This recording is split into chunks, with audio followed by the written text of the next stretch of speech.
अगर अर्जुन मारा जाता तो क्या धर्म भी मर जाता? क्या श्री कृष्ण सुदर्शन चक्र उठा लेते या कर्ण बनता अखंड भारत का सम्राट? महाभारत के इतिहास में एक ऐसा क्षण भी था जहां अगर एक बाण नाग के विष से सना हुआ अर्जुन के हृदय में समा जाता तो पूरी महागाथा बदल जाती। आज हम उसी अधूरी कल्पना को पूर्ण करने जा रहे हैं, जहां कर्ण जीतता है, अर्जुन मरता है और श्री कृष्ण का क्रोध पूरा युग बदल देता है। कुरुक्षेत्र का 17वां दिन धूल के गुबार में रणभूमि सांस ले रही थी। बादल गरज रहे थे जैसे स्वयं इंद्रदेव इस युद्ध का तमाशा देख रहे हों। कर्ण और अर्जुन, दो महायोद्धा, अपने रथों पर आमने सामने थे। कर्ण का चेहरा सूर्य की तरह दमक रहा था और अर्जुन की आंखों में धर्म की ज्वाला। श्री कृष्ण रथ पर खड़े थे, पर आज उनके चेहरे पर मौन था। कर्ण ने नागास्त्र उठाया और इस बार श्री कृष्ण ने रथ को नहीं झुकाया। वो बाण हवा को चीरता हुआ सीधा अर्जुन के हृदय में समा गया। गांडीव गिरा। अर्जुन की देह धीरे धीरे धरती पर ढह गई। रणभूमि पर सन्नाटा छा गया। पांडवों का शिविर शोक में डूब गया। द्रौपदी की चीखें आकाश को चीरने लगी। भीम का क्रोध ज्वालामुखी बनकर फट पड़ा और युधिष्ठिर का धर्म डगमगा गया। श्री कृष्ण खड़े थे रथ के पास, अपने सखा अर्जुन को देखते हुए। उनकी आंखें शांत थीं, पर उस शांति में तूफान छिपा था। उनकी उंगलियां अब धीरे धीरे सुदर्शन चक्र की ओर बढ़ने लगीं।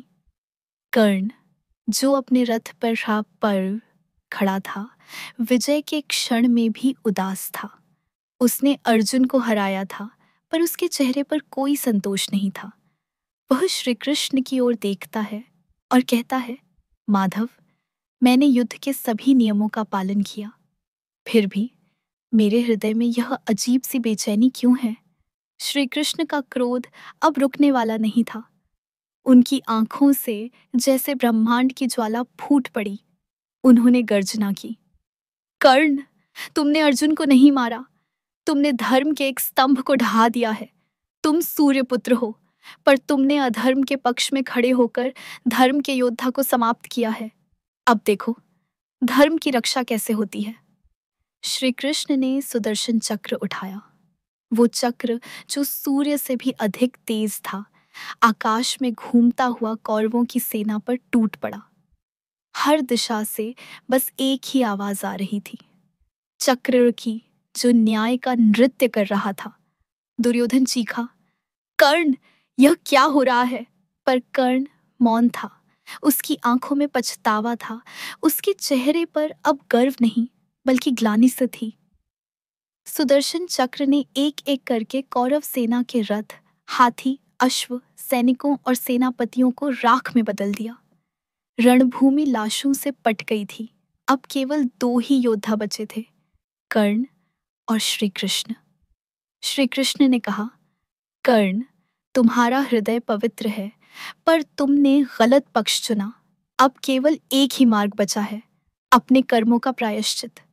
कर्ण ने सिर झुकाया। उसकी आंखों में पानी था। माधव, मैं तैयार हूं।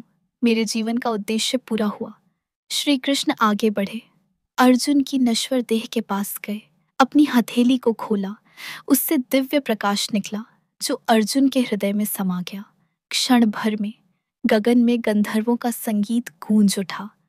अर्जुन की आंखें खुली। वह उठ खड़ा हुआ। शिविर में हर्ष की लहर दौड़ गई।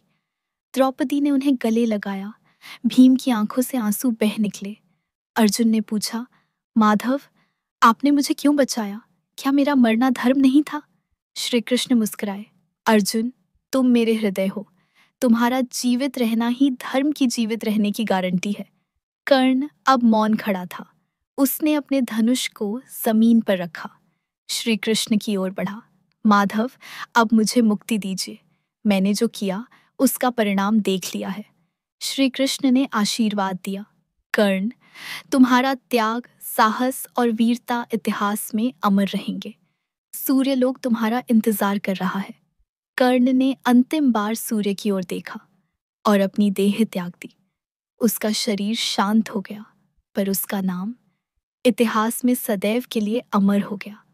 युद्ध समाप्त हुआ, युधिष्ठिर का राज्याभिषेक हुआ, धर्म की स्थापना हुई। पर इस विजय में सिर्फ अर्जुन का जीवन नहीं, बल्कि कर्ण की अय्यादेय का उद्धार भी था। महाभारत की इस कल्पना से एक गहरा संदेश मिलता है। धर्म कभी मरता नहीं, चाहे अधर्म कितना भी शक्तिशाली क्यों न हो। अगर श्री कृष्ण जैसे मार्गदर्शक साथ हों, तो धर्म हर बार पुनर्जीवित होता है। कर्ण एक महान योद्धा था, जिसने जीवन में बहुत कुछ खोया, पर अंत में स्वयं को पा लिया। दोस्तों, अगर आपको यह नई कल्पनात्मक कथा पसंद आई हो, तो नीचे सब्सक्राइब का बटन दबाएं और हमारी रहस्य न्यूज़ की यात्रा का हिस्सा बने। कमेंट करके बताएं, अगर अर्जुन सच में मारा जाता, तो क्या कर्ण भारत का सम्राट बनता, या श्री कृष्ण स्वयं युद्ध का अंत कर देते?